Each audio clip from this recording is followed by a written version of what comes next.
Le stress oxydatif se produit lorsque nous avons une production excessive de radicaux libres par rapport à la production normale d'antioxydants.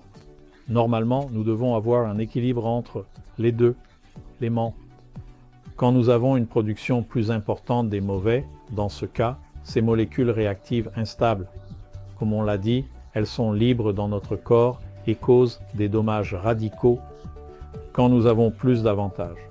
Avec les radicaux libres par rapport à la quantité de protecteurs que nous avons, qui est le système de défense antioxydant normal, ce déséquilibre au fil du temps est appelé stress oxydatif.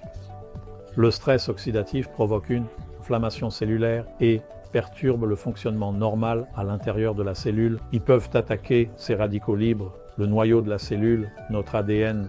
Ils peuvent aussi attaquer les mitochondries, qui sont la centrale énergétique de la cellule.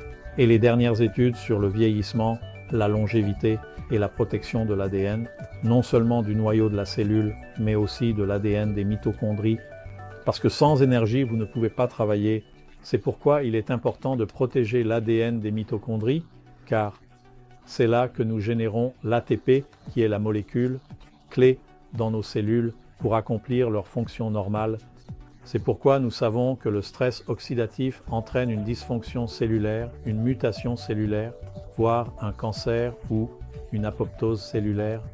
Et cela entraînera une inflammation cellulaire au fil du temps. Et l'inflammation cellulaire est un tueur silencieux dans notre corps.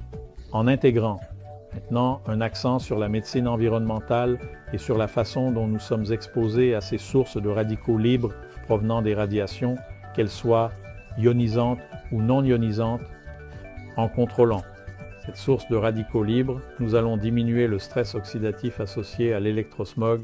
C'est pourquoi il est important de disposer de technologies qui prennent en compte l'environnement et comment l'environnement interagit avec notre membrane cellulaire en filtrant cela, une interférence erratique ou l'électrosmog ou la contamination technologique qui provoque une production excessive de radicaux libres à partir de cette source et entraîne un déséquilibre au fil du temps entre la défense normale des cellules et les sources environnementales d'électrosmog.